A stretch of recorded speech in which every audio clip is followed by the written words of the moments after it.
This is Koreascape on TBS EFM 101.3 megahertz in Seoul and surrounding areas.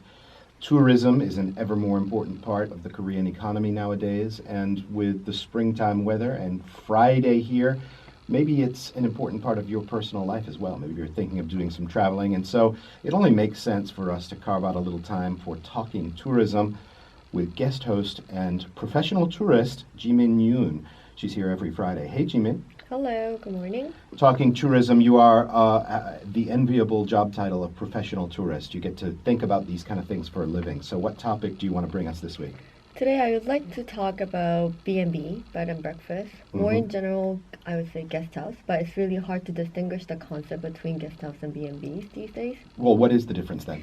When I say guest house, sometimes it is similar to a hostel, an inn, or inexpensive hotel-like lodging. Okay. As you can see around like Myeongdong or Hongdae, there are so many guest houses, but they don't really look like the traditional bed and breakfast. They're more like a hostel that has like dormitories or just like a hotel where the visitors are staying at the separate space from the owners. Yeah. I mean, when you talk about bed and breakfast, you're talking about the owner's domestic space, sharing that person's home, essentially, right? Yeah, so I would say the guest house has a more broader spectrum of accommodations, but bed and breakfast is usually when we say it, it's private homes or family homes where the owner lives in the same house and share a place with the visitors. And also, it's very important to have a breakfast included because it literally means that overnight accommodation and inclusive breakfast. That's in the title, bed and breakfast. Yes. If it's only a bed and no breakfast, you're kind of guilty of false advertising, aren't you? I mean, I think it's not everybody's cup of tea. I know my parents and generally myself, I've not been too big on bed and breakfast. Some people, especially where I am from in the United States, New England, bed and breakfast is the thing, you know. Got these big New England houses, it's kind of cozy. But I get the feeling I'm kind of intruding, you know, a little bit. I'm sort of butting into somebody's life. What are some of the pros and cons of B&Bs? Yeah, so as you said, it's good. Sometimes it's good. Some people prefer to have like a taste of local culture. There you go. So the best experience that you can get from the bed and breakfast is that you can stay at the real local home, and they provide the breakfast. It's a good way to experience local food because I personally think a breakfast is special as it is a meal that has the best local taste. Because I think the food that they eat in the breakfast, they are the usually the most frequently eat And it's food. certainly the most different internationally. You get like an American breakfast or a Hong Kong breakfast or a Japan breakfast, and they're wildly different from each other. Yeah, so we can go to the hotel and you can see the American breakfast or continental breakfast. That kind of shows the culture. Yeah, I like to mix and match. I like the hotel breakfasts here in Asia where half of it is like kimchi and fish and stuff, and half of it is eggs. I kind of make half and half. Yeah, and another good thing about bed and breakfast is that you can communicate with the local family. When you travel, it's really sometimes it's hard to find the local people to have like conversation with and ask questions about the local culture. But if you stay at the bed and breakfast, you can communicate with the owner and sometimes spend time with them. Yep. And another, the last good thing about bed and breakfast, I think, is that you can stay at different houses of locals. Sometimes there are the real cottage houses, as you said, in the New England area, or sometimes it could be unique apartments or luxurious condominium. So it has a variety of accommodations that you can try. Those are the pros. How about the cons? As you already had mentioned, you share the spaces with the owner. Sometimes you could feel intruding their culture, and you may not have enough privacy, but it depends on the house where you stay in. So usually most of the B&Bs offer you a separate room with a separate bathroom, but sometimes you need to share the bathroom with the owner, and sometimes it could feel uncomfortable. Yeah, I think that would be my concern too. Also, another bad side of bed and breakfast could be there's a risk always because although there are many great and neat B&Bs, there are low quality B&Bs also where the owners don't really care about cleaning, privacy, or maintenance. So, There you go. You may get some sort of slobby B&B owner. Hopefully not. But would you call yourself a B&B type of person?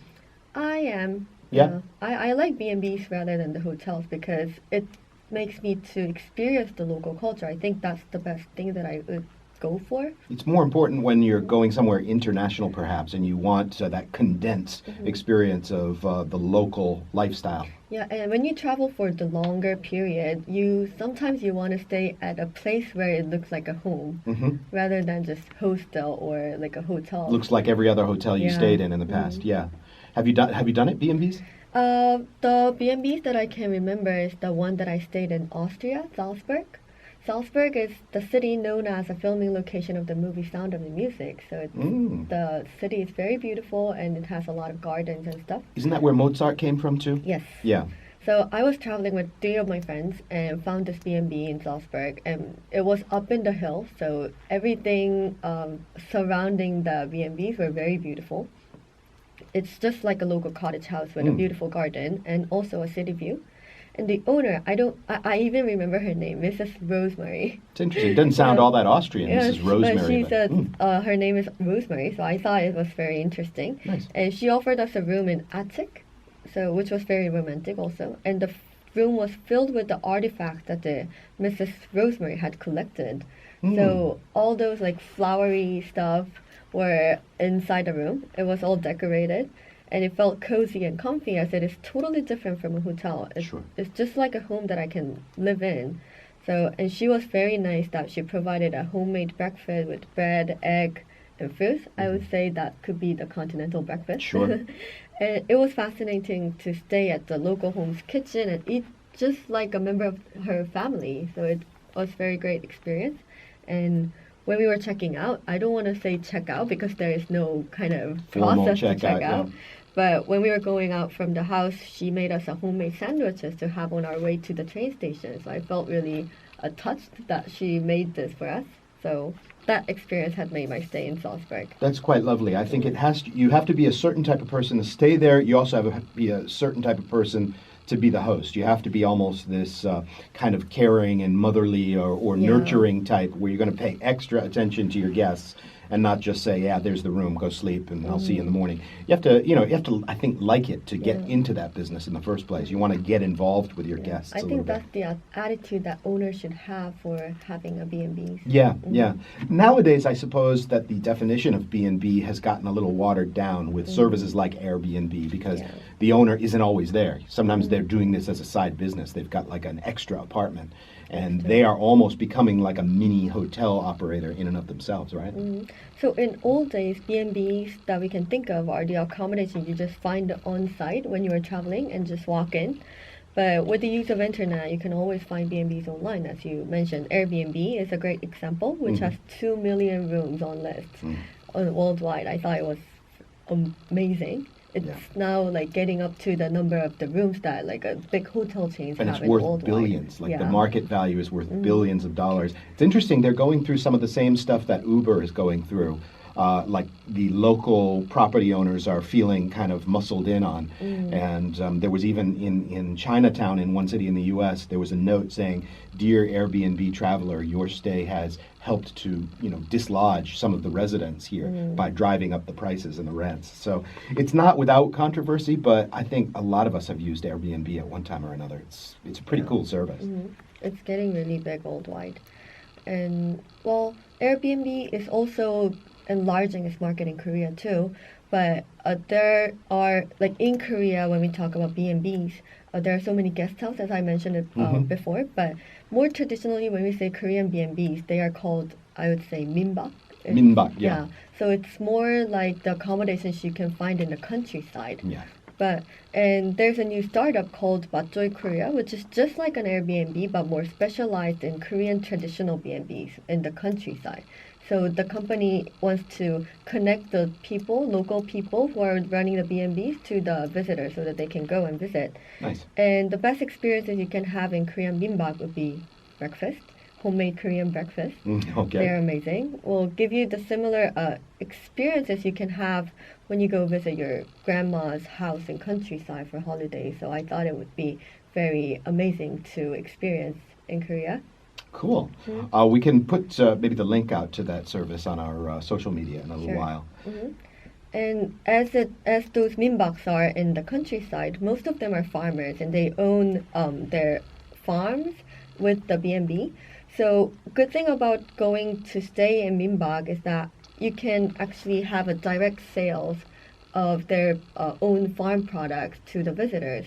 So it could boost up the local economy in a sense. So usually it's some kind of surrounding agricultural product, whether it's fruit or some kind of gochu peppers or things like that, right? For example, I heard a story about this green tea farm running B&B, and they, in their breakfast, they use the green tea leaves to decorate the dish.